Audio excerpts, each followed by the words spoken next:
few things people talk about in this is that all of these.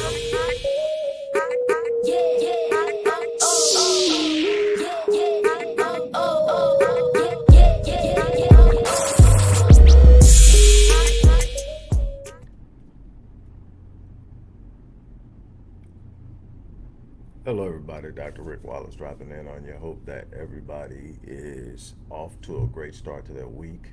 I don't know what your goals are for the week, but I do hope that whatever it is that you have planned, that you are centered, that you are focused, and that you are prepared to go out and put in the work and take that which you have set your eyes and your goals toward. Also, be prepared for obstacles, be prepared for adversity, be prepared for difficulty. Life isn't about the circumvention of your struggles, the circumvention of difficulty, the circumvention of hardships. Life is about the perseverance, the commitment, the seeing yourself through it, the overcoming it. And it's not comfortable. Life isn't about comfortable. What I can tell you is if you rest in comfort, you rob yourself of opportunity. You rob yourself of opportunity of being in the right place at the right time and having the momentum necessary to take advantage of opportunities as they present themselves. You have to come out of that comfort zone. You have to be prepared to go out and put in the work. Look, I'm not going to stay here long. I just want to share something with you on this Monday morning motivational thing. And the funny thing is that we use the term motivation a lot. Motivational speaker, motivational videos, motivation and inspiration. The thing and the truth is, in my observation in life, that most of us are not in need of motivation. Motivation is something that should automatically be there. Motivation is simply the motive by which you are compelled to do something. Your motive should be living out the fullness of your potential. Your motive should be being in a position to ensure you can give your children the lives that they deserve. Being motivated should be your drive to be at a level of excellence that's at minimum par on course for your potential at this particular point in time in your life. Your goal should be always aspiring to be greater today than you were yesterday, and that should be your motivation. I believe that a lot of us need to be inspired sometime because things get difficult, but I think a lot of us simply lack discipline. Some of us get up every day and do what we have to do. Sometimes we get everything out of it we expected. Sometimes we get a lot less. But the goal is to wake up every day and to put in the work and to trust that over time, the energy and effort and time we put into it and we invest in ourselves and our purpose and our destiny and our God-given calling to be an impact on this world, that it will show up in the columns of life that matter to us, in our finances, in our relationships, in our businesses, in our homes, in our marriages, that it shows up. But you wake up every day and you put in the work. You got to be a better person before you can be a better financier. You got to be a better person before you can be a better business owner. You got to be a better person before you can be a better husband. You've got to be able to be all of these things in yourself before you can become an external force to anyone else in your periphery or in your life in general. It's about being a better you. And so when I look at it, the thing that I find out first and foremost that we have to discipline is our thoughts. Before you can discipline your actions, before you can discipline your decisions, you have to discipline your thinking. What are you focusing on? What are you giving attention to? What are you giving power to? Whatever you focus on, you feel. You've got to start looking and focusing on the things that bring you power because they're there. Just like there are things that take away from you, there are things that give to you. What you focus on is what you feel. So you've got to be able to discipline your thoughts. When you discipline your thoughts, you begin to discipline your decisions, discipline your choices, discipline the manner in which you engage life, how you think about things. I posted earlier this morning that it's not the facts in your life that have you stressed out. It's the definition and the interpretation of the facts, how you view the facts that have you stressed out. Because if you look at them differently, they present differently. If you see them differently, they have a different impact. When you give the facts more powerful than when you give the facts more power than you give your faith, you run into difficulty. When you give the facts of your life, no matter what, more power than you give your faith, you're at a disadvantage. But when you let your faith step out in front of you, now you shape and frame the facts. Faith transcends facts. Now, the next thing is you must know your why. You must understand your why. Why are you doing something? What you got this goal, but why? What's your why behind setting that goal? What's your why for needing to accomplish this certain specific thing? Here's why it's important, because there are going to be challenges, there are going to be difficulties, there are going to be moments of delay, there are going to be frustrations. There's going to be so many things. The vicissitudes of life are going to roll into your paradise. That's a promise. Here's the thing. The gravity of your why will determine how well you fare in the darkest of times. Why? Because if your why is big enough, you're going to push through. If your why is big enough, you're going to stand firm. If your why is big, I see a lot in the populations and the groups that I service, particular to women, but to men either. And this is no slight to men, but I see it in women who are in a position to where they are now single mothers. I'm not talking about the ones in any way it's challenging, even if the father is incessantly present. I mean, they're there, they're doing everything, they're just not in the home yet. You couldn't make it. That's still a challenge to being a female head of household. But I'm talking about the ones that dude is checked out and no other dude is yet checked in. You find out that why of not letting the kid down or the children down is so powerful that I've seen massive walls pushed down simply because the why was so huge that they refused to fail. Now, should this be the case? Should this be what people have to do? No. But if you ever have to, you got to have a why that big that I cannot fail my babies.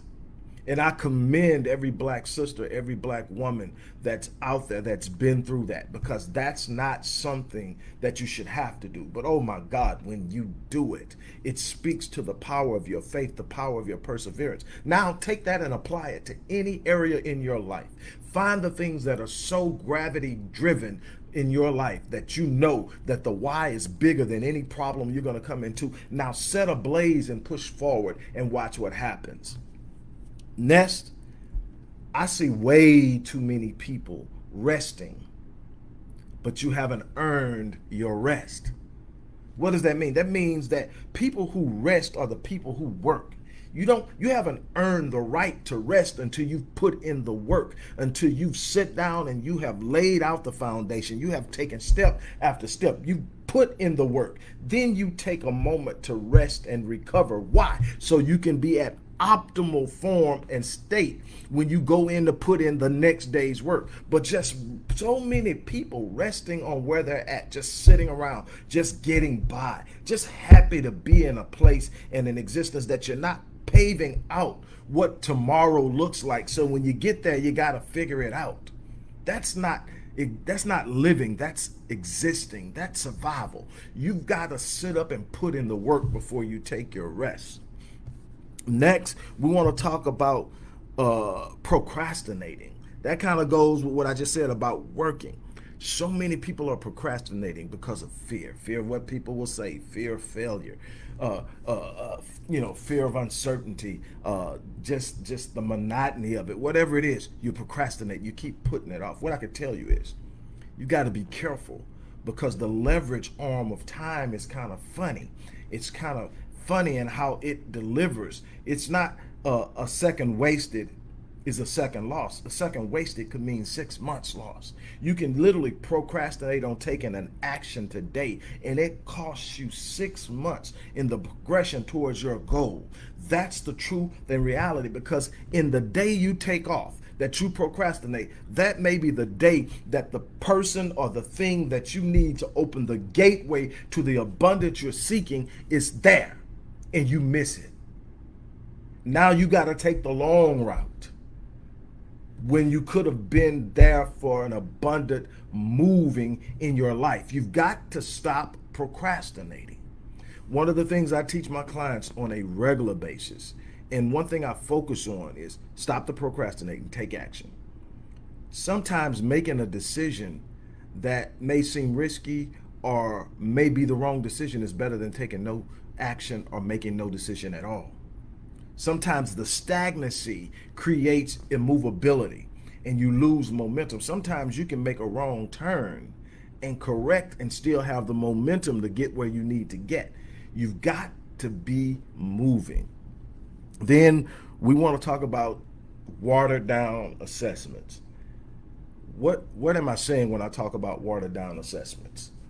A watered down assessment is when you look at where you're at right now. One thing that I do is I regularly take an introspective examination of where I'm at. And when I say introspective, that means I looked inside and I see what I'm doing. This isn't about blaming anybody. This is about looking at self and saying, are you doing everything that you can be doing? Are you taking advantage of the opportunities? Are you being wise in your judgments and in your movements? And you have to be honest with yourself. Are you where you should be? And if you're honest with yourself and you say, well, no, I'm not really, and then you say, well, why aren't you? Then you got to be honest with yourself. Well, if I should be doing this and I should be doing. So you got to stop having these watered down assessments. The watered down assessment is, I'm here, but if so-and-so would have did this, or if that person would have did this, I could have did, and so you water it down and you take away the personal culpability in your position and you disperse it to a lot of people who really have no true impact on where you're at. But it releases you from the responsibility and the culpability and the accountability of literally taking responsibility for your life. You got to be honest with yourself. Stop watering it down and be honest with yourself. Look, I should be ahead of where I'm at right now. I cannot be satisfied with where I'm at right now. I've got to get up. I've got to make some moves. That's what you got to do. Then you've got to also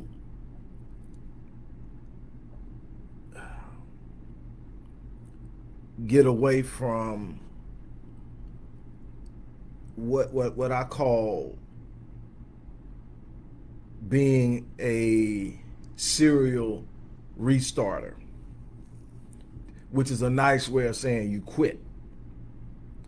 As soon as it gets tough, you quit. Then you start something else. Gets tough, you quit. You look up and you got all these things in life that you started and nothing has been finished. Again, that's why I love the people that I come across in my life that have had every reason in the world to quit, but they're still pushing on. They're still fighting. They had a horrible start, had every reason to just chalk it up and say, look at the hand I was dealt and look how I've been treated. I didn't even get to get out of childhood, but look at me now. I've started this and I've got this. I've started that and I've got that. Just one little piece at a time. It may not even seem much to the average person, but when you come from nothing and you start to make moves and you refuse to quit and you start to gain a little momentum and then your faith starts to expand and you start to understand something. If I set my mind to it, that's nothing that's impossible. If I can conceive it in my mind, that's God's evidence that it's possible, and I refuse to quit. Let me tell you, the one guarantee in this life is that you quit, you fail. Everything else is up for negotiation. It's up for investment. It's up for work. There's no limit on the possibilities. The only guarantee is if I quit, I fail. So you've got to stop setting stuff down because it gets hard. You've got to make up in your mind at one particular point that at this point, I'm going to finish what I started. I can tell you it's not going to be easy.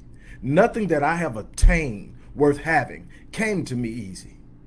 Now, there are some times that I was just so in a zone that it seems like things were, but every last one required work, investment, patience, and a commitment that says, no, I will not quit. No, I will not surrender. No, I will not retreat. No, I will not turn around. It takes some time, energy, and effort. There are things that I started 20 years ago that I just finished because I refused to give up on it. But the possibilities that finishing it have opened up for me are immeasurable. You've got to be willing to sit up and move beyond what you see as a challenge today, and you can't quit. I guarantee you, if you quit, you'll fail. Now, if you keep trying, absolutely, failure is a part of learning, but failure isn't final until you quit. I'll take the momentary failures to get where I'm trying to get in life. That my failures have grown me. They have conditioned me. My failures have seasoned me. I couldn't be a fraction of the husband that I'm trying to be to my wife without the failures of the past to teach me what I shouldn't be doing. And then I fail in that today. I'm still learning how to be the best husband. I'm still learning how to speak at the right time and say the right thing. I'm still learning how to shed myself in order to be the best person and leader for my family. But see, those failures aren't final. Why? Because I learned from them and they shifted and shaped me and taught me how to be something that I wasn't the day before. See, being something my grandfather used to always say when someone would ask him, hey, Deke, how you doing? He said, man, I'm not the man that I should be, but I thank God I'm not the man I used to be. And see, if I can wake up every day and I can say I'm not the man that I should be, but I thank God I'm not the man I used to be, then I'm growing. And if I'm growing, I'm going towards something, because as I grow, my capacity expands. Then finally, you have to have an understanding. This goes back to that why again. You got to have an understanding of the importance of your goals. See, when you have an understanding of the importance of your goals, then they set the tone for how you move. See, if I understand the importance of my goal, then it dictates the energy, the effort, the commitment, the finality that I invest in achieving the goal. The goal has to be so important that giving up on it isn't an option. So that goes to that quitting thing. See, I tell people this all the time. Once I set my mind to do something, there are only two options. I'm going to get it or die trying. A lot of the stuff I set my mind to, people look at me and like, oh, there you go with that bull crap. He tripping. And then later down the line, they look up and say, he did it. He's still doing it. Why? Because it was important enough for me. I've learned that I only have 86,400 seconds in a day. A significant portion of that is going to be spent sleeping and resting so that I can be at my optimal state. So that means I've got even less time to actually invest in being the best that I can possibly be for my wife, for my children, for my family, for my community, for my friends. I have an investment in each and every day and I don't have time to waste. So I'm committed to it. So what I learned is I only take on the things that are important enough to me to remain committed to. Just because it sounds good don't mean I need to be doing it. Just because it's the end thing doesn't mean I need to be doing it. You've got to get to a point where you understand what you're doing and why you're doing it and the gravity associated with it so that you are committed and anchored in it and sitting down in it. You've got to know who you are, because if you don't know who you are, the world will redefine you. The world will point out your failures and not acknowledge your successes. The world will point back to what you were 20 years ago without acknowledging the growth you've made over the last 2 decades. You've got to know who you are. You got to look inside of yourself and know inside of yourself what you are designed to be and how much you've grown. You are going to be the last and final determining factor of the outcome of your life. God has equipped you with gifts. And we have been told in scripture that your gifts will make room for you, that it will bring you before great men, that every opportunity will come through the gifting when you start to actualize the potential associated with it. Too many of us are still trying to be what someone else thinks we should be. Too many of us are still trying to operate off of a blueprint someone else gave us that failed them. Know who you are. In knowing who you are, you will not always have the answer to every problem, but you will understand that within you, God resides, and the God inside of you, the mind of God that is constantly present, will have the answer. I have been accused of being in denial at times. because I rarely become frenetic and unglued because of my situations. No, I'm not in denial. I am in direct connection with God and myself, in connection and understanding of that.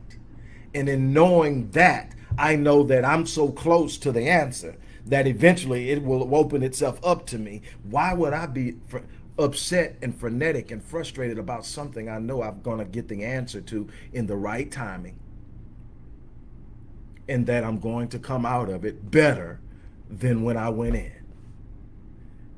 Something Pops taught me a long time ago: son, you're going to be in one of three places: going into a storm, in a storm, or coming out.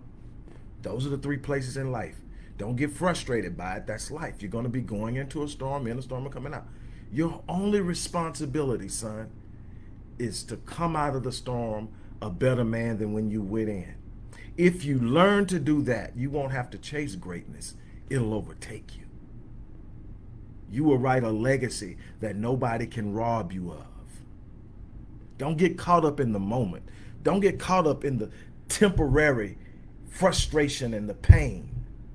Have your mind set on what you're going to do in it and how you're going to come out of it, and make sure that it shapes you and strengthens you so that you emerge better than when you went in.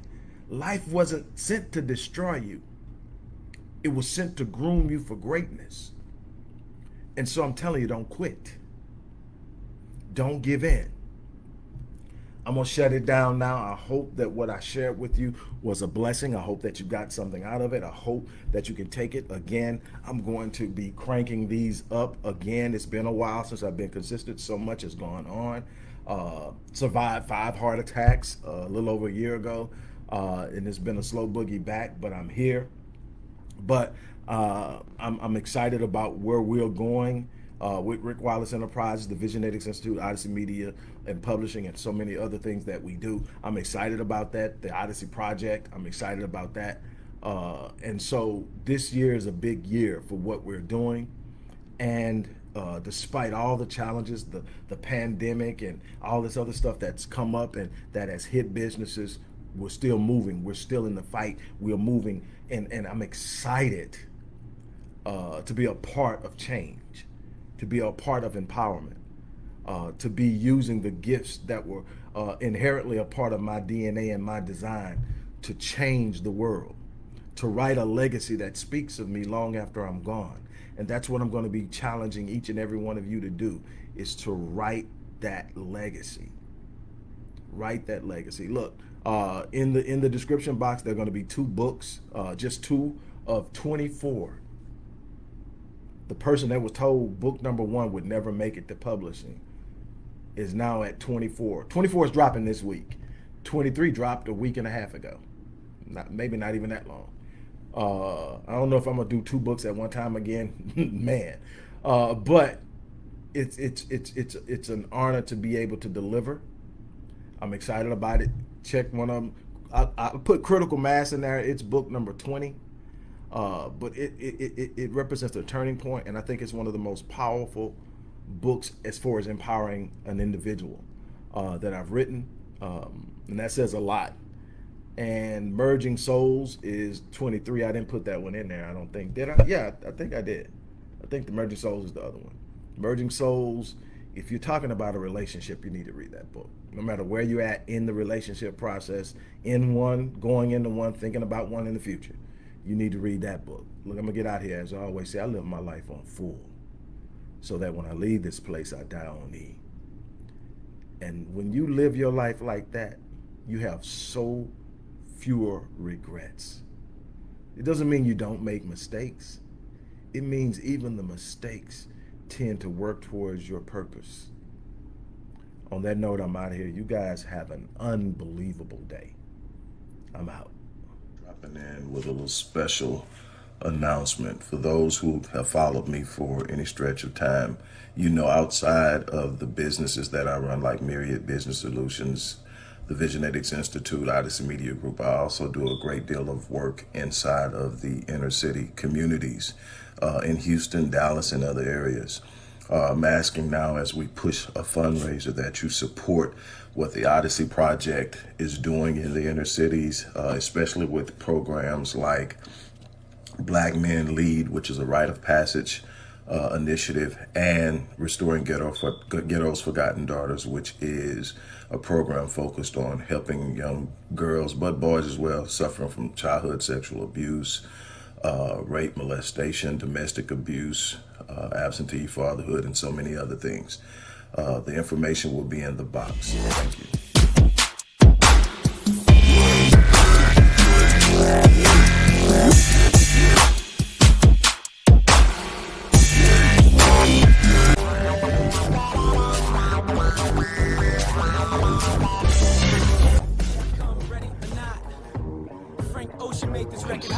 From a conceptual perspective, people talk about a disaster, all of the elements.